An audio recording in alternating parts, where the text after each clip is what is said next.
You know, you wouldn't think an ancient shipwreck could teach us much about modern leadership, right? Well, turns out it can teach us pretty much everything. So today, we're going to dive into one of history's most intense survival stories and pull out some seriously timeless wisdom on how to lead when everything is falling apart. So the whole thing kicks off with a warning that, you guessed it, nobody listens to. You've got the Apostle Paul, who's actually a prisoner on the ship heading to Rome, and he's like, hey guys, maybe we shouldn't set sail. But his advice? Totally ignored. The guy in charge, the centurion, decides to listen to the pilot and the ship's owner instead. And right there, boom, you've got this classic leadership problem. The tension between those with the official titles and the one with authentic insight. And that one bad decision, it leads us right to the heart of this entire story. It's the big question, really. Because when that storm hits, and boy does it hit, the ship is just tossed around by the sea. Suddenly, the official leaders, the captain, the centurion, they have no more control than the prisoners. So what do? I mean, how do you lead when you've literally lost all control? Things go from bad to worse fast. They take the bad advice, this monster of a storm just descends on them. And for days, they don't see the sun or the stars. Can you imagine? All 276 souls on board just give up. They completely lose hope. But right there, in that moment of absolute despair, something shifts. A totally new kind of leadership starts to rise up. And it's a leadership that's going to ask them to do the unthinkable, abandon the very ship they thought was their one and only chance of survival. Okay, so the first big principle we see here is what we can call the anchor of sovereignty. It sounds a little grand, I know, but the concept is simple. It's all about finding your stability, your anchor, by connecting to a purpose that's way bigger and stronger than the chaos you're currently in.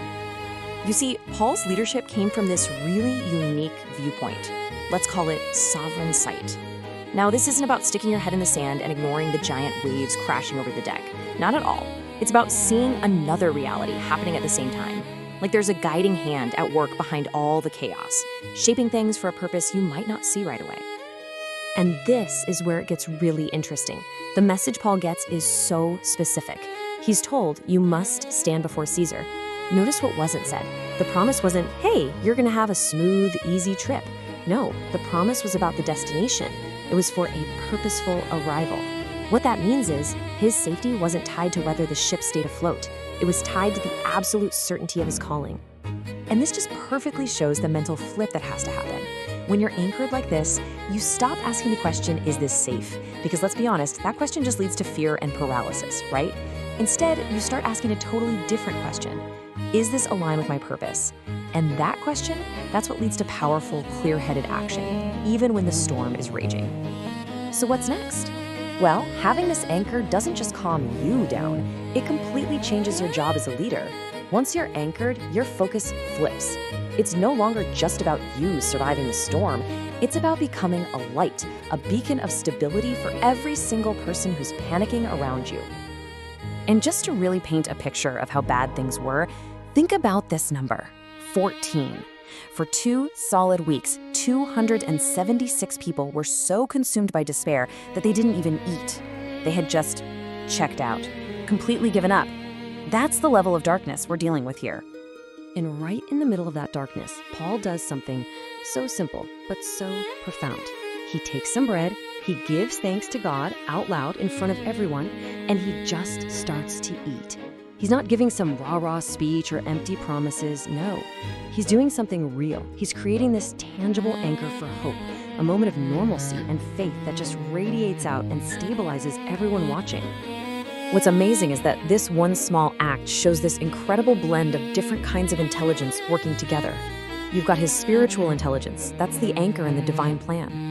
Then there's his emotional intelligence, right? That's the bridge that lets him connect with how terrified everyone is. And finally, his logical intelligence kicks in, providing the simple, practical action they need. Eat, get your strength back. It's the whole package. So, here's the key takeaway on this. Being a light in the storm isn't just about plastering on a smile and being positive. It's an actual process, and it's got 3 steps. First, you have to connect to your own source of light, your anchor. Then, step 2, you have to use empathy to share that light in a way that people can actually receive, something that comforts them instead of just annoying them. And finally, step 3, you guide people with real, practical, concrete actions. All right, this next part brings us to our third and honestly most counterintuitive lesson from this whole ordeal. Let's call it the strategy of surrender. And the big idea here is that sometimes, to be saved, you have to let go of the very thing you think is keeping you safe. I know, it sounds crazy, but stick with me. Okay, so let's look at the two competing strategies on the ship. On one hand, you have the sailors using classic human wisdom, right? Their plan is secure the ship, throw stuff overboard to lighten it, basically do anything and everything to just delay the disaster. But the advice Paul was following, it was on a completely different planet. It had nothing to do with saving the ship. It was all about abandoning the ship to save the people. And this is what we mean by calculated abandonment. It's not about being reckless or just giving up. It's a strategic, intentional release of control. And of course, the ship here is a metaphor, right? It's our plans, our carefully laid out methods, all the things we build around ourselves to feel safe and in control. Real wisdom, especially in a crisis, is knowing when it's time to let that ship go. So as we start to pull all these pieces together, what we see rising from the wreckage is a really complete model for leadership. And what's wild is that it's a model that works because it expects things to go wrong. It's designed for chaos, not for smooth sailing. It really boils down to three core pillars. Number one, anchor yourself in a purpose that's bigger than the crisis you're in. Number two, use that anchor, that stability, to become a light in the darkness for everybody else. And number three, develop the wisdom to know when to strategically let go of what you can't control so you can make room for something better. And this leads us to the final and maybe most powerful idea of all. Think about it. Paul got to where he was going not in spite of the shipwreck, but because of it. The crisis didn't stop his mission, it actually became the platform that magnified his influence. So the very storm that you think is going to sink you, well, it might just be the exact thing that sets you up for your greatest moment of impact.